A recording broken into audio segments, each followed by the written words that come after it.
Muling nakahanda ang hukbong dagat ng Pilipinas, PN, na palakasin ang kakayahan nito sa pagtatanggol sa karagatan habang papalapit na sa kasunduan ang HD Hyundai Heavy Industries, HDHHE, para sa konstruksyon ng 2 karagdagang frigate.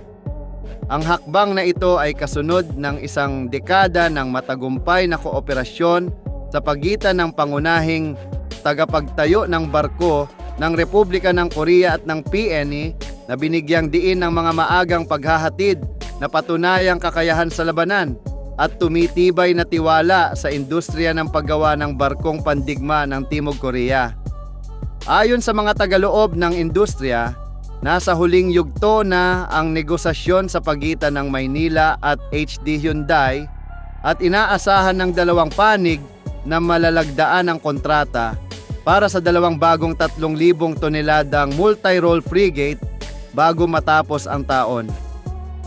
Ayon sa isang mapagkakatiwalaang source, contract signing shall proceed forthwith na nagpapakita ng kagyat na pangangailangan at matibay na determinasyon ng 2 panig na maisakatuparan ang mahalagang akwisisyong ito na magpapalakas ng husto sa kakayahan ng PN sa mga pinagtatalunang karagatan.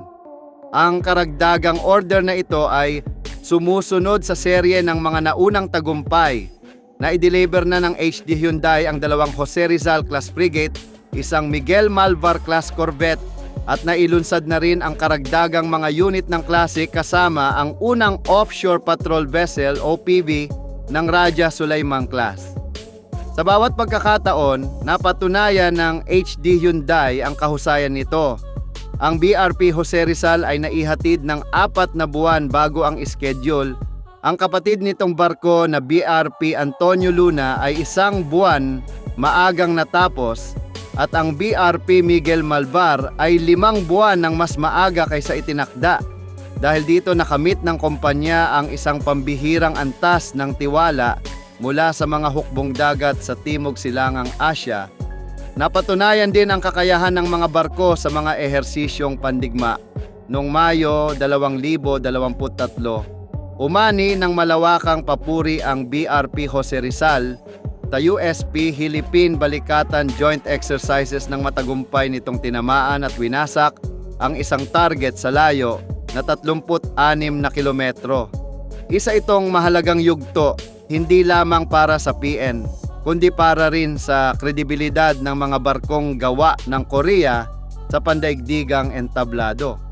Ngayong taon, ipinakita rin ng PN ang bagong komisyon na BRP Miguel Malvar na higit pang nagpatibay sa lumalawak na kakayahan nito sa Blue Water Operation. Para sa Pilipinas, ang mga darating na frigate ay higit pa sa dagdag na barko sa karagatan. Mga simbolo ito ng mas malawak na estratehikong pagbabago.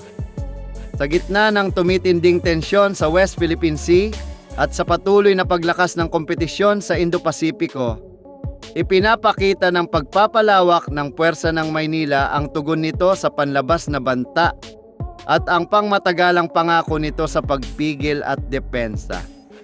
Ayon sa isang senior defense analyst, ang mga bagong barkong ito ang magiging gulugod ng modernisadong surface fleet ng Philippine Navy. Hindi lamang ito mga akwisisyon, kundi mga batayang unit para sa isang kredibleng tindig sa depensa. Binibigyang diin din ng mga tagasuri na ang maagang paghahatid ay higit pa sa isang lohistikal na tagumpay. Ito ay nagsisilbing estratehikong kalamangan para sa isang hukbong dagat na mabilis na nagmomodernisa. Ipinaliwanag ng isang tagaloob ng industriya, para sa isang bansa tulad ng Pilipinas na may mga hamong pangmaritimong nangangailangan ng agarang tugon, ang kakayahan ng HD Hyundai na maghatid ng komplikadong barkong pandigma ng mas maaga ay katumbas ng agarang pagpapalakas sa deterrence. Ang paparating na mga frigate ay hindi lamang mga barko, kundi mga instrumento ng soberanya sa karagatan. Higit pa sa Pilipinas, may malalim ding implikasyon ito para sa pamilihang ASEAN. Ang Thailand na kasalukuyang nagpapatupad ng modernisasyon sa hukbong dagat nito ay naglatag na ng plano para sa pagbili ng 24,000 toneladang frigate. Ayon sa mga tagamasid, inilalagay ng napatunayan ng record ng HD Hyundai sa Pilipinas ang kumpanya sa pinakamainam na posisyon upang makuha ang mga kontrata sa rehiyon na posibleng hubugin ang balance ng hukbong dagat sa Timog Silangang Asya sa susunod na dekada. Para sa HD Hyundai Heavy Industries, malinaw ang momentum. Ayon sa isang kinatawan ng kumpanya, ang mga proyektong sinimulan namin ilang taon na ang nakalipas na may mahabang pananaw ay ngayon nagbibigay na ng bunga.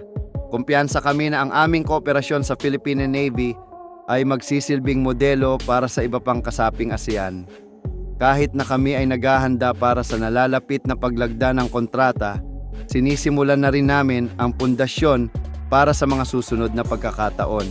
Habang nakatuon ang Pilipinas sa pagpapalakas ng presensya nito sa karagatan sa gitna ng patuloy na pinagtatalo ng tubig sa Indo-Pasipiko, ang inaasahang kasunduan sa frigate ay isa na namang mahalagang yugto sa pagbabagong anyo ng hukbong dagat ng bansa.